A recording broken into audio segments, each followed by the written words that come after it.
My wife said she needed space, then went on a month-long trip with her friends and left me alone with our newborn son. When she finally came back, what she saw made her gasp. No, this can't be happening.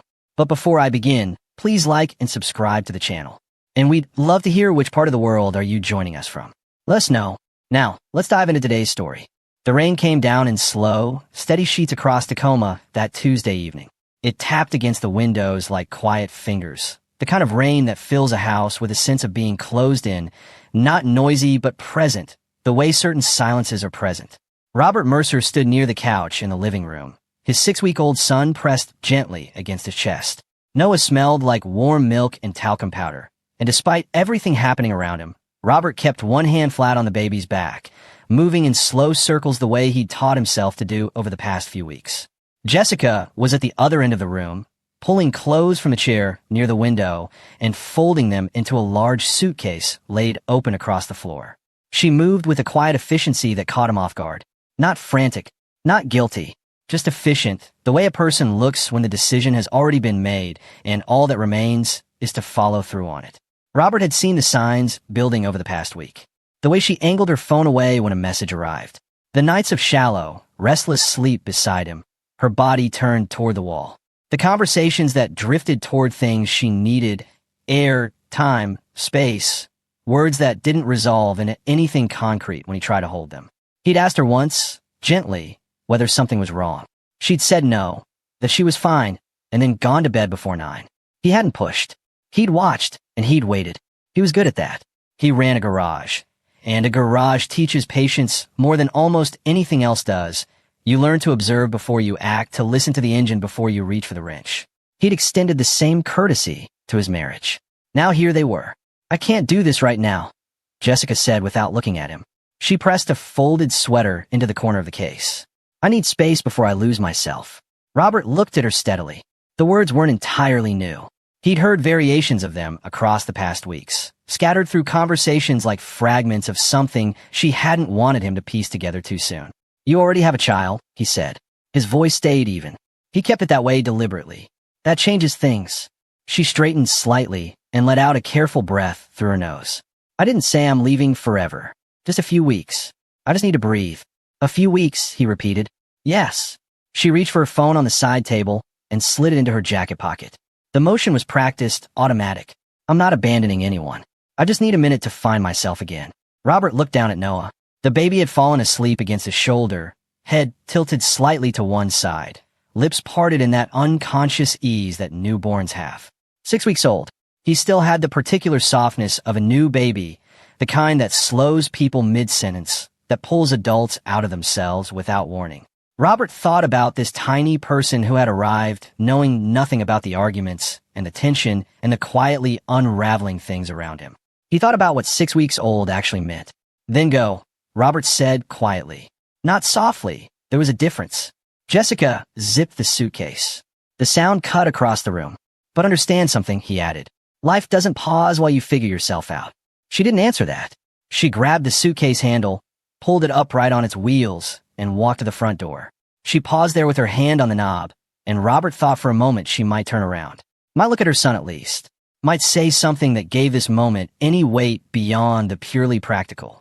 She didn't. The door clicked behind her. Outside, the rain kept falling. Robert stood in the middle of the room for a long moment. Noah made a small sound against his shoulder.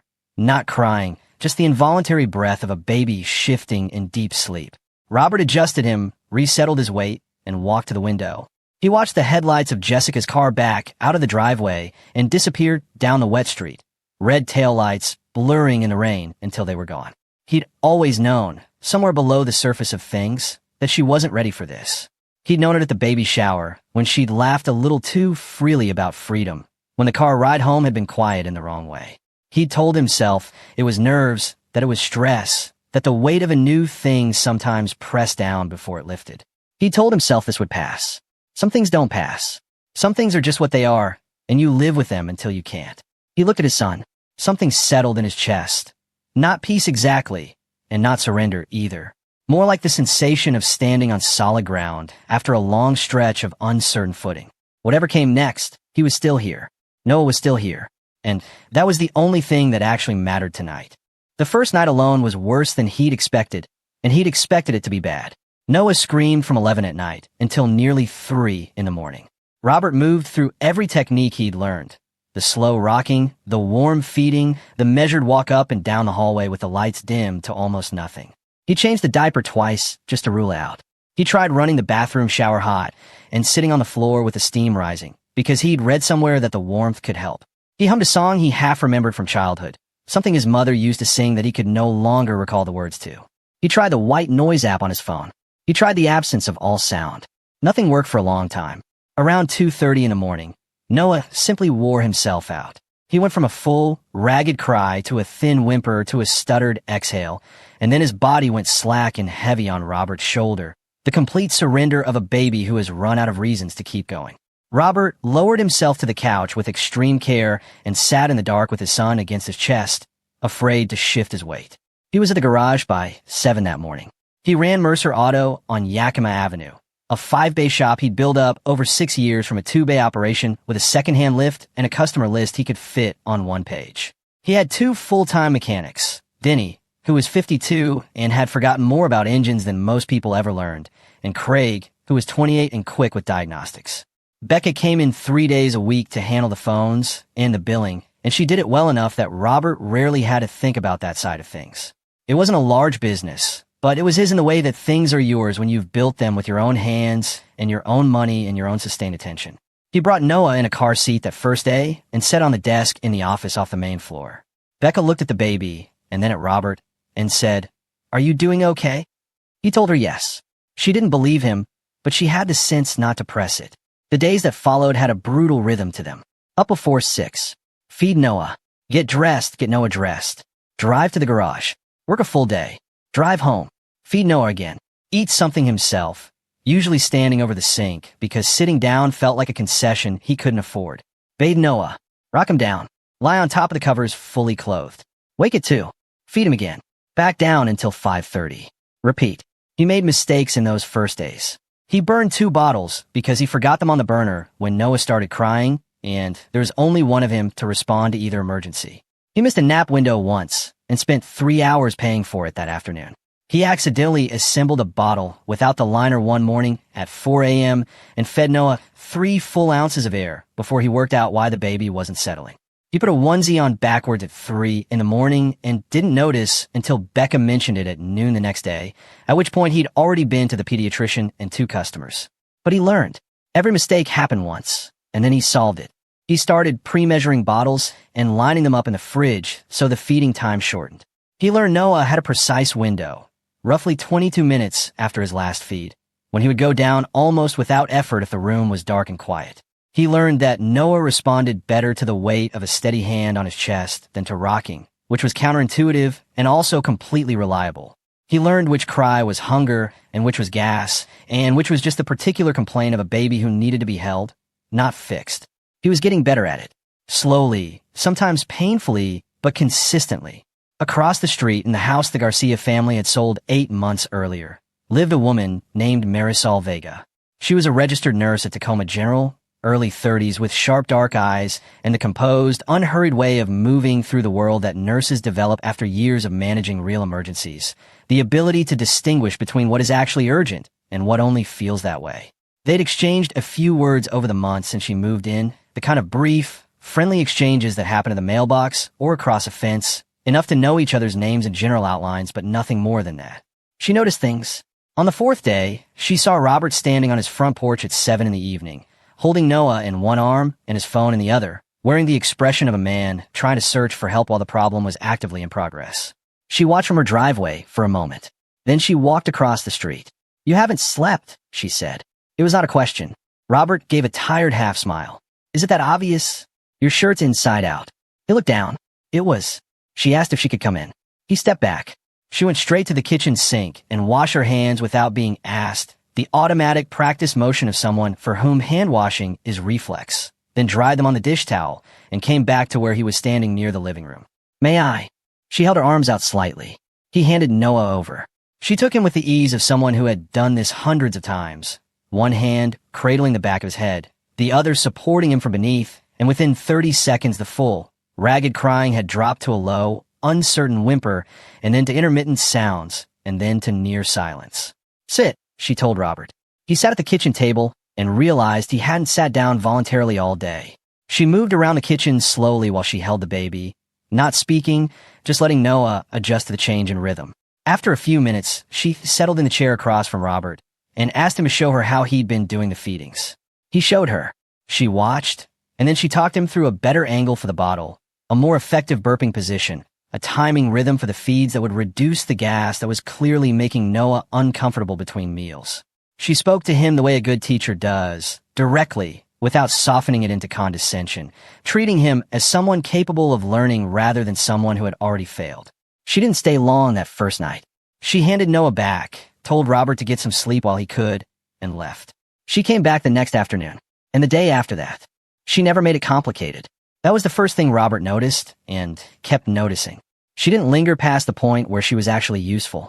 She didn't ask about Jessica, not once, even though the absence of a second parent in a house with a newborn was exactly the kind of gap that invites questions. She didn't try to steer conversations in directions that gave her information. She came over because there was something practical to offer. She offered it, and when it was done, she went home. She brought food once when she'd made extra, and he clearly hadn't eaten. She said, "You need fuel," set the dish on the counter, and left. He respected that more than he would have respected anything else she could have offered him. There was a night in the second week when Noah developed a fever. It came on quickly, sometime after midnight. Robert noticed the warmth when he went in for the 2 a.m. feed, the slight flush of the baby's cheeks, the way his breathing seemed faster and more effortful than usual. He knew what a mild fever was. He knew what to watch for. But alone in the dark at 2 in the morning with a 6-week-old running a temperature, all that knowledge felt thin in a way that theoretical knowledge often does when the situation becomes real. He texted Marisol. She was at his door in 8 minutes. She came in quietly, didn't make a show of it, went straight to Noah, and checked everything with the efficient systematic calm of someone who had assessed genuinely sick children in a hospital setting and understood the difference between concerning and critical. She explained what she was seeing, what was normal, what would warrant a trip to the emergency room. She stayed for 2 hours, keeping Robert company while he took the temperature every 30 minutes with the thermometer she showed him how to use correctly. And when the fever broke just after 2 a.m. and Noah relaxed into a deep, steady sleep, she said he's going to be fine. Get some rest. And went home. He sent her a message in the morning that just said thank you. She replied, "That's what neighbors are for." Robert turned that over in his mind in the days that followed. He thought about what she'd said and what she'd done, and how little they resembled each other in kind. Showing up at 2 in the morning for a neighbor's sick baby was not what neighbors were generally for. But Marisol said it without any sense of performing generosity, which was exactly what made it feel genuine. He noticed, in those weeks, that she had a quality he'd always valued in the people he trusted most, but rarely named directly. She showed up, not dramatically, not with a lot of noise or expectation around it. She simply appeared when something needed doing and stepped back when it didn't. She didn't require gratitude in any visible form. She didn't need to be acknowledged beyond a simple thank you. She didn't leave a debt hanging in the air. He thought about that quality a lot in those late nights, when Noah was finally asleep and the house was quiet. He'd always taken it for granted in reliable people and only noticed its absence in the ones who weren't. Now, in a very specific and concrete way, he understood what it looked like when someone chose not to show up. He could feel the shape of that absence every morning when he woke alone and the house was quiet in the wrong way. About 2 weeks in, on a quiet Thursday evening, Marisol was sitting at the kitchen table reading something on her phone while Robert gave Noah a bottle. The house was dim except for the lamp above the stove, and rain was moving through again outside. The same slow Tacoma rain that had been present the night Jessica left, as though the city itself was running the same program on a loop. "You're more confident than you were," Marisol said. She wasn't looking up from her phone. Robert glanced across at her. "You say that like it surprises you." "It doesn't," she said. "I just thought you should hear it."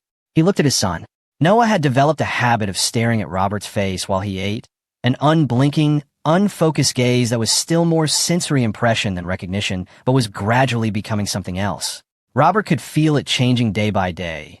The way the baby tracked the sound of his voice before he could track the face, the way he settled differently now when Robert was the one doing the holding. "I didn't know I could do this," Robert said. It wasn't a complaint. It was just the honest observation of a man who had discovered a competence in himself he hadn't known was there. Marisol set her phone down and looked at him. Most people don't know until they have to. He thought about that. Then he looked at Noah again, at the steady way the baby watched him, and something quiet and warm settled in the center of his chest. He was doing this. One day at a time, one problem at a time, he was doing this. The call came on a Thursday afternoon, just after 4. Robert was underneath a customer's truck, running a diagnosis on the exhaust system, when his phone buzzed on the concrete beside him. He slid out, wiped his hands on a shop rag, and saw the name on the screen, Caleb Rourke. Caleb was an old friend from Robert's early 20s, one of those people who had never quite graduated from that era. Still moving between cities, still picking up work wherever it presented itself, still living with the particular lightness of someone who hadn't accumulated enough to lose. He'd been down in San Diego for the past several months, doing something that involved construction equipment and a company he described vaguely as a solid gig. They talked maybe 4 times a year, never about anything particularly important. The voice on the phone was careful in a way that Caleb's voice rarely was. "Hey," he said, "do you have a minute?" Robert stepped away from the truck and walked toward the back office. "Yeah, what is it?" I saw Jessica. The garage noise continued around him. Craig running an impact wrenched 2 bays over, the radio on low, the hiss of the air compressor cycling. Robert went into the office and pulled the door, closed behind him. "Where?" he asked. "San Diego. Downtown. Saturday night. And then I saw her again on Monday afternoon." "Okay." Caleb paused. "She wasn't alone, Robert." "Okay. Not just, it wasn't the same guy. Both times." Another pause. A longer one. "And I could see the name on her card when she paid. It was yours. Your name, the joint account." The office was small and warm. Robert pulled out the chair behind the desk and sat down. Through the wall, he could hear the faint sound of the radio, some oldie station Denny kept on all day. The songs changed, but the rhythm of the day stayed the same. He thought about all the times over the past few weeks he'd explained Jessica's absence at the garage and in conversations with people who asked. Just taking some time. She needed a break after the baby. It happens. He'd said these things and let them stand because they were easier than the truth he'd felt accumulating under the surface. "Is there anything you can send me?" Robert asked. "I took some pictures," Caleb said. "It didn't feel right not to. I wasn't sure what to do with them." "Send everything you have." There was a short silence. "I'm sorry, man. I genuinely didn't know what to do with this." "You did the right thing," Robert said. "Send it all." He hung up and sat quietly in the office for a moment. The thing he noticed most was that he didn't feel shocked.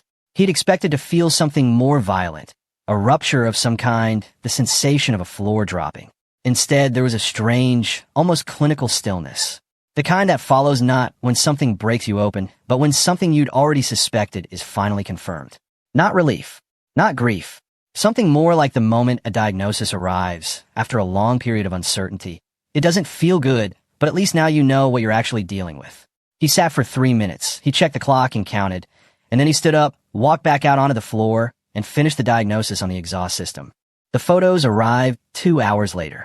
He opened them at the kitchen table after Noah was down for the night. The house quiet around him except for the low hum of the white noise machine from down the hall. He went through each image the way he approached a complex engine problem, methodically, without letting his hands or his face react before his mind had finished working. The photos were clear. Jessica at a rooftop bar in what looked like the Gaslamp Quarter, laughing easily with a man Robert didn't recognize, close in the way people are when there's no reason to maintain any distance. A second image from later the same night, slightly blurred but distinct enough in what it showed. Then the Monday afternoon images, taken from across a restaurant terrace. Jessica at lunch with someone different, her hand resting near his on the table. The whole posture of the scene relaxed and unhurried and utterly at odds with the woman who had told Robert she needed a few weeks to find herself before she lost everything. He closed out of the photos and opened his bank application. The charges were laid out in plain, datable lines. Hotel rooms on 4 separate nights. Restaurant bills that ran to 3 figures. Ride shares between addresses in downtown San Diego. Bar tabs. A day spa. A boutique dress shop. Across the 3 weeks she'd been gone, she'd spent a figure that would have covered Noah's pediatric costs for the next 2 months. He put the phone face down on the table. He sat in the quiet for a while. From Noah's room came the steady, low sound of the white noise machine, consistent and neutral. The rain had stopped earlier in the evening, and the house was dry and still. He thought about Jessica at the bar in that photo. The particular ease of her posture, the way she looked like herself in a way she hadn't looked in months before she left. Maybe longer than that. He got up. He went to the filing cabinet in the second bedroom, the one that held his business papers, the insurance records, the property documents. He pulled out a yellow legal pad and sat back down at the table. Then he started writing. He separated the finances first. He called the bank and kept his voice level and neutral. And within 20 minutes, he'd had his name removed from the shared account, had the card flagged, and had moved the remaining balance into an account Jessica had no access to. He did it without anger, the way you close a valve when a pipe is leaking. Not because you're furious at the pipe, but because the right response to a leak is to stop it. In the morning, before the garage opened, he pulled out the business card for Hal Gunderson, the family attorney he'd done work for 2 summers back. Gunderson had replaced his brake lines and needed a new alternator, and they'd had a few conversations over coffee while he waited, the kind of conversations where you learn more about a person's mind than their biography. Robert had liked the way the man thought. He was precise and unsentimental, and he spoke about the law the way Robert spoke about engines, as a system with rules that could be understood and applied. He made the appointment. That evening, after Denny locked the garage and Robert had collected Noah and come home and put him down for the night, he sat at the kitchen table again and worked through everything he needed to document. Every expense he'd covered since Noah's birth. Every night he'd been the primary caretaker. Dates, times, notes on what Noah had needed and what Robert had done. The pediatric visit records, all in his name because he was the one who had taken the baby. The credit card statements with the San Diego charges highlighted. He did this without bitterness. Bitterness was a cost he couldn't afford. It made you sloppy, it made you emotional, and it handed the other side leverage they hadn't earned. He did it because it was necessary, because his son was here and Robert was the one who had stayed, and because he had no interest in letting the next decade of his life be shaped by someone else's decisions made without his input. When he closed the notepad, it was past 11. He checked on Noah before bed. The baby was on his back the way he always slept, both arms thrown wide, face open and slack in the nightlight. Robert stood in the doorway for a long moment and watched the small, steady rise and fall of his son's chest. Then he went to bed. The weeks that followed were the quietest of Robert's adult life. Not empty. The garage kept him busy, Noah kept him constantly occupied, and the legal work with Gunderson had its own pace and demands. But quiet in the way a house is after something that was generating a lot of low-level noise finally stops. He hadn't realized how much of his mental energy had been spent on a sustained, low-grade vigilance, watching for signs, interpreting moods, bracing, until the need for it was gone. He met with Gunderson twice in the first week. The attorney reviewed everything Robert had brought, asked 4 sharp questions, and told him he had a strong case for primary custody. He explained the process, the timeline, what to expect, and when. Robert listened carefully and took notes on a small pad he kept in his jacket pocket, the same one he used at the garage when a customer described symptoms he wanted to remember exactly. They filed for divorce on a Tuesday morning. Robert drove to the garage afterward and worked a full 8-hour shift. He didn't tell anyone immediately. Not Becca, not Denny, not his brother in Portland who would have strong opinions delivered a volume. He didn't need the sympathy, and he genuinely didn't need the opinions. He needed the work to be done, and it was getting done. That was enough. Marisol continued to be a steady presence through those weeks. She asked nothing and read the situation well. She could see that something had shifted in Robert. The particular quality of the tension that had threaded through the early weeks was gone now. He was quieter in a different register. Not numb, not suppressed, but grounded in a way he hadn't been when she'd first crossed the street to knock on his door. She mentioned it one evening, without making it a thing. "You're not surprised?" she said. She was at the kitchen table with a cup of tea, and Noah was in his seat between them, looking up at the hanging mobile above him with an expression of absolute focus. Robert looked at her. About what? Whatever happened. She left it there, open-ended and undemanding. He thought about it for a moment. "I stopped expecting anything from her a while ago," he said. "I just needed to know for certain." Marisol nodded once and didn't ask anything more. She understood the kind of answer that was also a door, and she had the grace to leave it closed. Noah was growing in a way that seemed to accelerate with each passing week. His cheeks were filling out, the newborn thinness giving way to something more substantial. His eyes were focusing with increasing clarity. He could track movement now, could turn toward a voice, could fix on a face, and hold it there with an intensity that was almost startling. He had begun making sounds that weren't crying. Small, exploratory noises, vowel sounds that seemed to surprise him when they came out, as though he'd discovered a mechanism he hadn't known he had. He'd grabbed Robert's finger one morning with a grip that was stronger than expected and held on, and Robert had laughed out loud in the empty kitchen, A real laugh. Not the polite social kind, but the unguarded sound of a person who has been genuinely caught off guard by something good. He was a father. Whatever else was true or uncertain or painful, that was true and certain and good.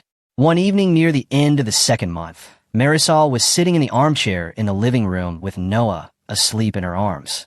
She'd stayed a little later than usual because Craig had called Robert with a complicated question about a transmission rebuild, and Robert had needed 20 minutes to talk him through it. When he came back into the room, Marisol looked up from Noah's face and then back down at him and said softly, "But doing everything right." Robert sat down on the couch. He looked at his son, the complete, unguarded trust of a baby in deep sleep, the soft weight of it, the way it communicated something that words between adults rarely managed. "No," he said. "I'm just doing what she chose not to." The room was quiet around them. Outside, the street was dark and still.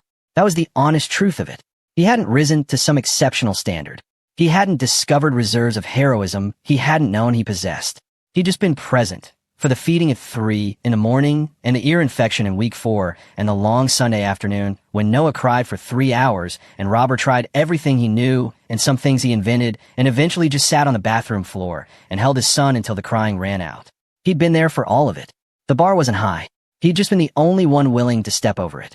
The moment she came back on a Thursday afternoon, 31 days after she'd left, Robert was in the kitchen making a bottle when he heard the front door. He knew that door, knew the specific click of its latch, the particular drag across the weather stripping that had never quite been fixed, the way the hinges made a sound he didn't notice until it was quiet enough to hear it. He set the bottle down on the counter. He heard her footsteps come inside and then stop.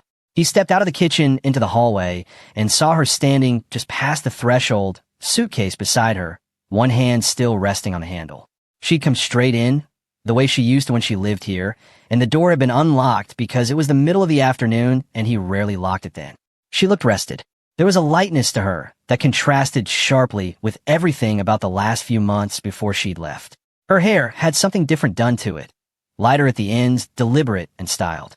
Her clothes were things he didn't recognize, something newer and better fitted than what she'd packed.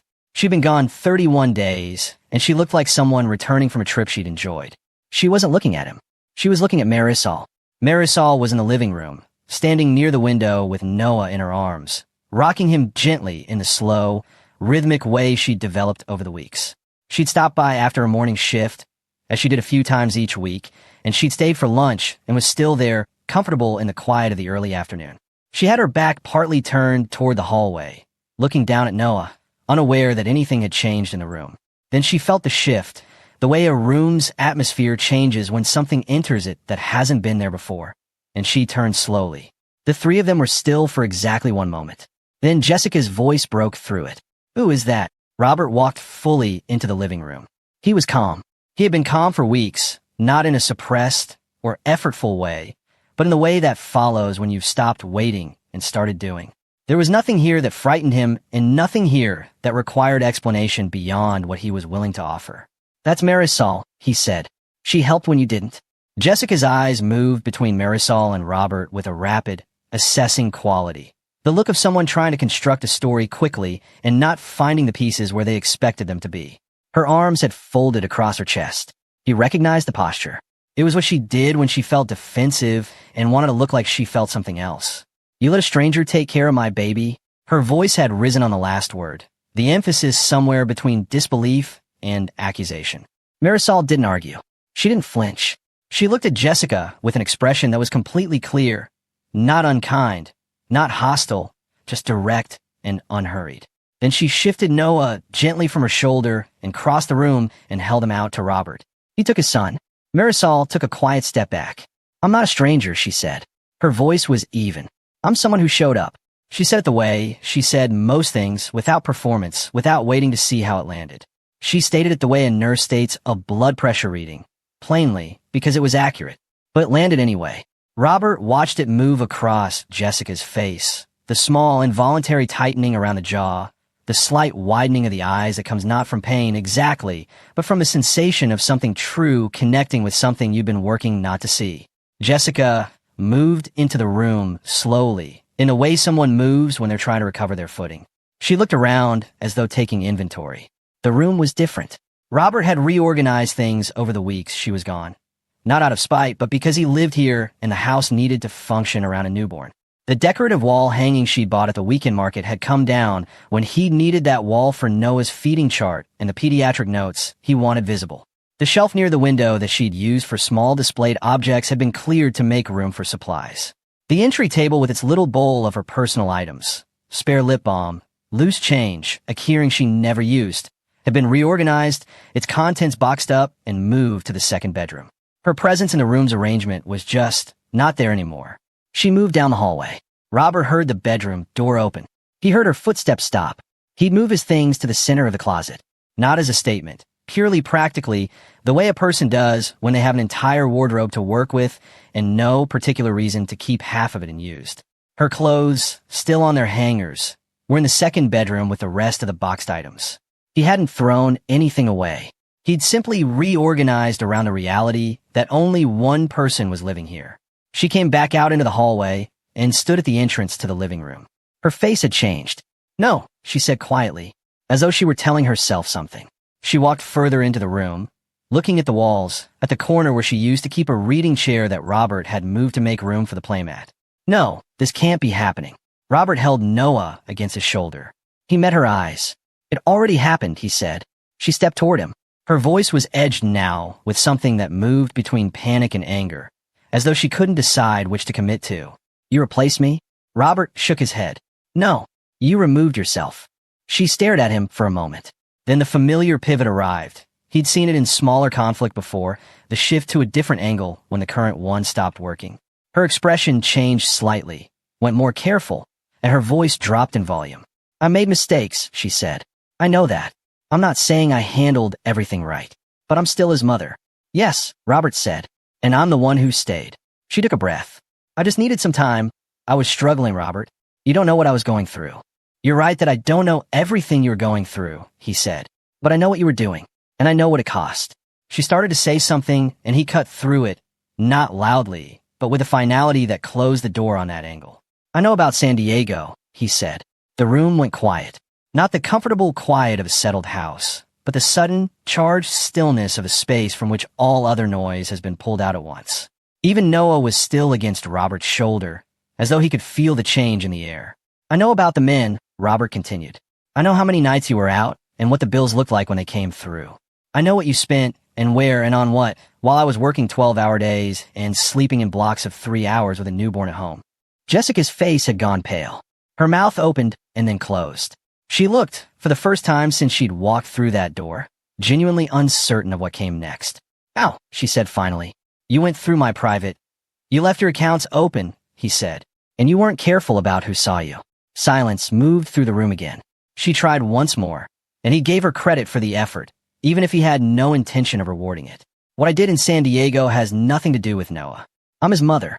That's a fact that doesn't change regardless of any of this." "No one's disputing that," Robert said, "but being someone's mother and having custody of them are two different things. And a judge is going to look at the facts." He handed Noah to Marisol. She took him without a word, stepping back slightly to give the room. Robert walked to the dining room table and picked up the folder from the stack of papers near the wall. Organized, dated, assembled over the past 3 weeks with the methodical care he applied to everything he needed to get right. He carried it back into the living room and held it out. Jessica looked at the folder. She didn't reach for it immediately, as though not taking it would change what was inside. "What is that?" "Take it," he said. She took it. She opened the cover, and her eyes moved across the first page, and Robert watched the color leave her face in slow stages, like something draining out rather than being taken. "You filed," she said. 3 weeks ago." She turned to the next page. Her hands had developed a slight tremor. Not dramatic, just the physical sign of a person processing something they had not prepared for and could not easily absorb. "You can't do this without my knowledge. There are processes, you'll receive your formal copy by mail. My attorney will contact yours." "Your attorney." The words came out slowly, like she was hearing them in a language she almost spoke. "You have an attorney." "I do." She looked down at the folder again, then across at Marisol, then back to Robert. The composure she'd walked in with, that easy, rested confidence of someone expecting to pick up where she'd left off, was completely gone. What replaced it was something rawer and less managed. The expression of a person whose plan has just stopped working and who hasn't yet built an alternate one. In her. She gestured toward Marisol. the motion sharp and small. You think she's better than me? You replace me with a neighbor? Robert looked at his son, settled against Marisol's shoulder, content and unhurried. Then he looked back at Jessica. She didn't leave, he said. Jessica did not go quietly. He hadn't expected her to. She was not someone who accepted outcomes she hadn't chosen. And this outcome was one she'd never seen coming because she'd never bothered to imagine it as possible. She retained an attorney within the week, someone her sister recommended, a woman who had handled contested divorces and who apparently told Jessica she had arguments worth making. She filed responses. She made counterclaims. She contested the credit card evidence on the basis that the joint account had been accessible to both parties. She submitted a statement arguing that her absence had been a mental health necessity, a temporary period of recovery from postpartum stress, and that her fitness as a parent had never genuinely been in question. Robert sat in Gunderson's office and listened to all of this without changing his expression. She's building noise, Gunderson told him, sorting through the papers with his usual measured economy of motion. That's not the same thing as building a case. The hearing was scheduled for Thursday morning. Robert wore his dark suit and brought 2 binders of documentation. Gunderson laid it out methodically. The date of Jessica's departure, the child's age at the time, the documented pattern of Robert's sole caregiving across the weeks that followed. The pediatric records with Robert listed as the attending parent. The financial statements. The photographs from San Diego, presented through Caleb's formal affidavit. The hotel charges, the spending pattern, the timeline of what was happening 3 states away while a newborn was home with 1 parent instead of 2. Jessica's attorney was skilled. She used language designed to soften the edges of the story. Postpartum adjustment, temporary crisis, documented recovery. She argued for Jessica's current fitness rather than her past conduct. She pressed where the record was thinner. She was not doing a poor job. But facts have a structural integrity that arguments don't. You can reframe an argument. You can't reframe a bank statement or a hotel check-in time. The judge was a quiet woman who listened to everything without visible reaction and asked 3 pointed questions at the end. 2 to Jessica's attorney and 1 directly to Jessica, who paused before answering it in a way that communicated exactly what the pause communicated. The ruling came down 10 days later. Primary custody was awarded to Robert.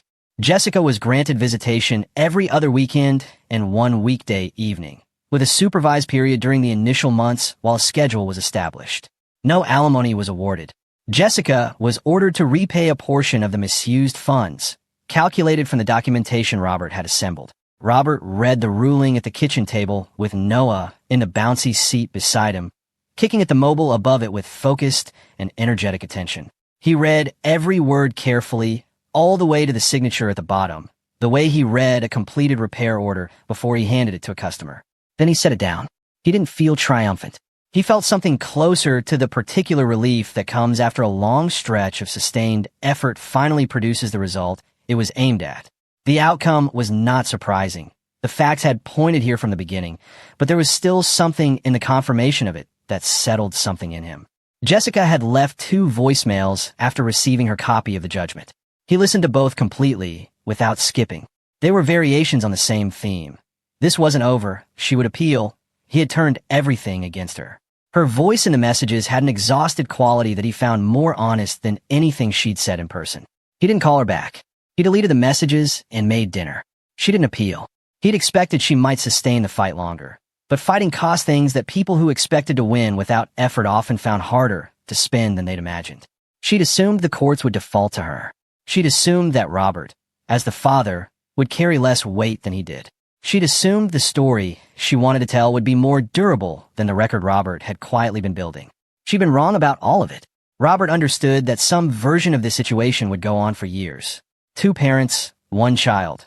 The logistics of that arrangement would continue long after the ink dried on any document.